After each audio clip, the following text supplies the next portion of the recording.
everybody, I'm outside my little mudroom studio today and I thought I would do a quick video on how I bisque fire my little ceramic hearts using my microwave oven.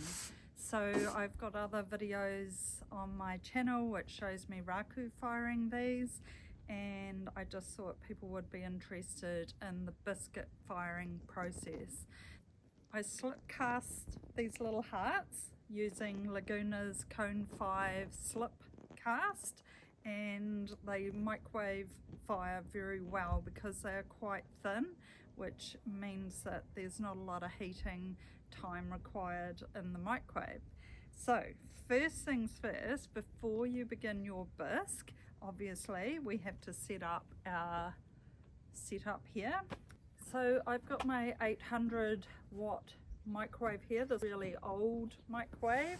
You also need your little microwave kiln, which we've got here. This is the large one, and whatever you're going to fire needs to fit inside that little chamber. These are very small kilns and they do not take big pieces, so you want to make sure that whatever you are going to fire is not going to be crushed by the inside of your microwave kiln. So my little hearts fit perfectly in here.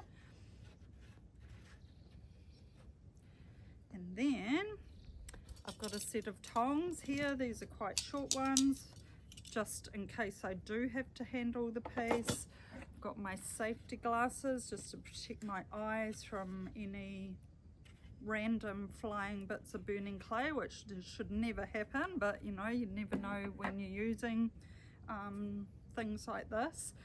I have my heat proof gloves, my kiln gloves, which I use for my main kiln, and this is imperative when you are handling your microwave kiln. These get very hot and you don't want to risk getting burnt. I also have a fire extinguisher and a bucket of cold water just in case, but hopefully we'll never need that. So with the biscuit firing, it is so vitally important using the microwave kiln, as is with your normal kiln, that your piece is 100% dry. If there is any moisture at all in here, your piece will explode. So I've had this sitting in a little dryer this morning. I've slip cast this today, so it is very fresh.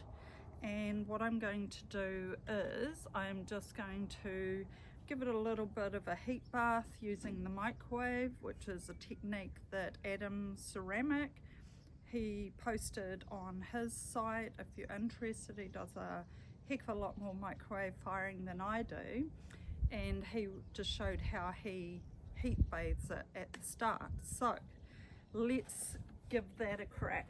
In there I've taken the glass shelving out and the turntable and just replaced it with some little cookies. So the cookies balance the microwave kiln.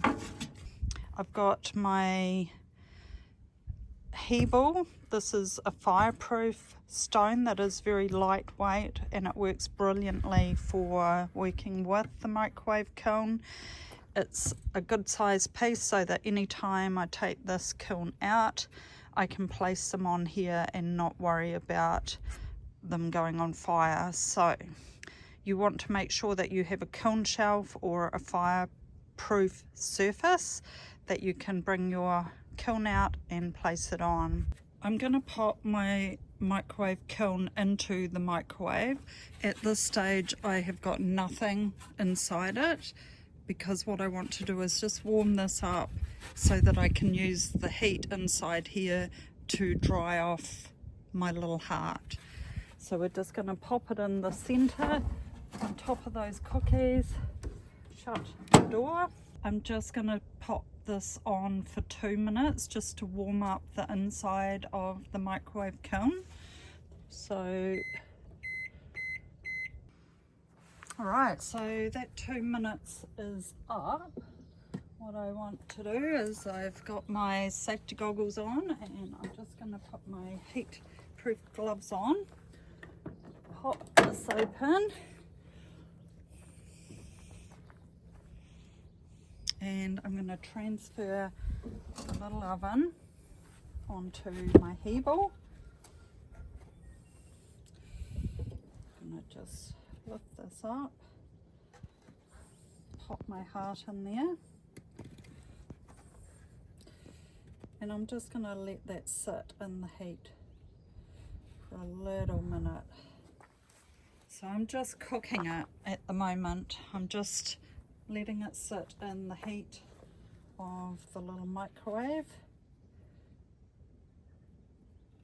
This will cool down quite quickly.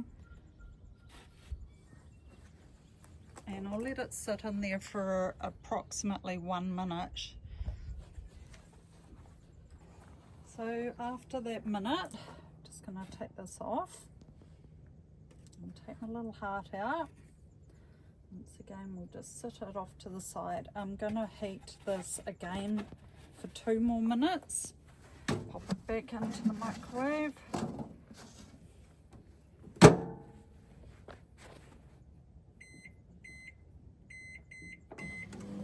So I'm just warming the kiln up again, and then I'm going to bath my heart again. Now that my little heart has had its second heat bath, I think we're ready to start firing it. So I'm going to pop the microwave kiln back in, but this time we have got our heart inside there, and we're just going to start on a really low setting. So I'm going to do a 1 minute defrost, and then we're going to let it rest. So we're going to pick up the defrost, and we're going to do 1 minute start. And fingers crossed we don't hear any popping in the microwave. So the first minute with the defrost is happened. So what we're going to do now is we're just going to leave it to cool for a minute, and then we'll run the defrost again. Done for 4 to 5 cycles with the defrost for 1 minute, resting for 1 minute.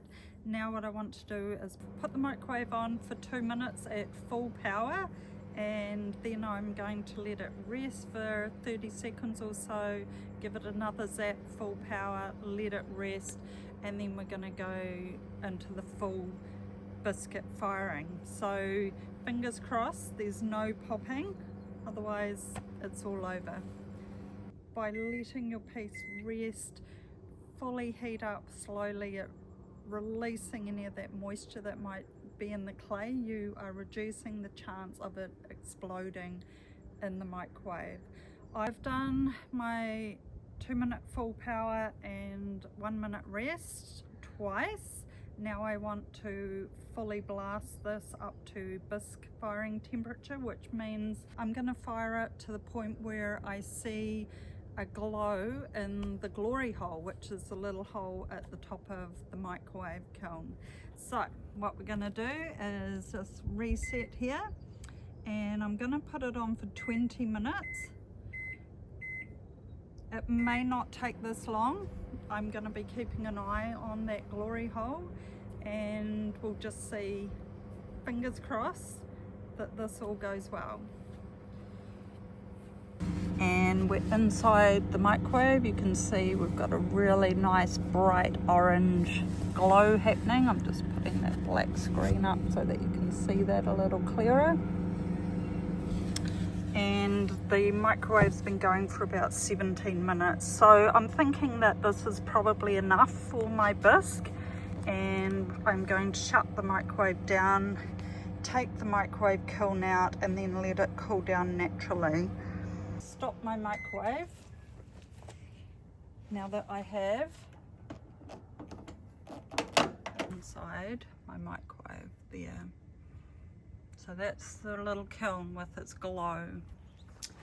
So I'm wearing my safety goggles, and I have my kiln gloves.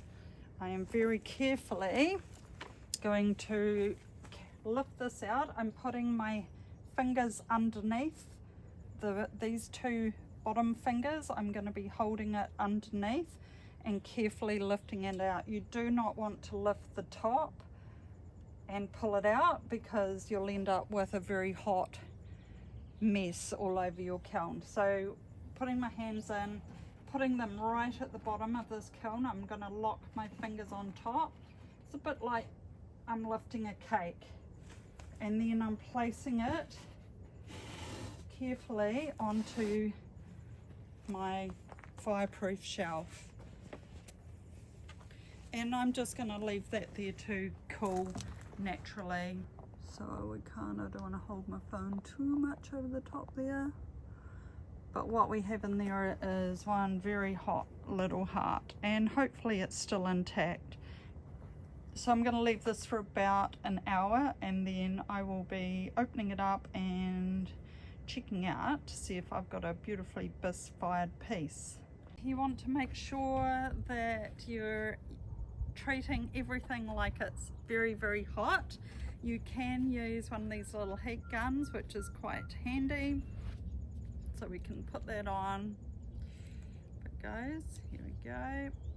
And it will record the temperature. At the moment, the inside of my little kiln is 400 degrees approximately. The outside of the wee microwave kiln is sitting around the 215. So if I touch this with my bare hands, I would get burnt. So I'm just going to have a little sneak peek in there. Put my glasses on. We want to avoid thermal shock from the cold, so we're just going to have a quick.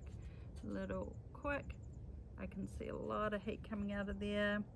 My little heart's intact, which is perfect, and we're just going to let that cool down naturally. Just put a little biscuit in there just to open the kiln just a little bit, and now I'm going to actually just, so I don't want to touch my little heart at all, because I'm going to pop that onto a little biscuit here. So as you can see, it's still up around the 100 degrees, but it will cool down very quickly now that it's out of the microwave kiln. So what I've got now is a lovely little bisque fired heart, which is ready for my raku or my glazing, and I did this from slip casting today to biscuit firing in the microwave, so certainly saves a lot of time on those smaller pieces. If you enjoyed watching this video, and I hope that you learned something new and you want to give this a go, just remember safety is paramount.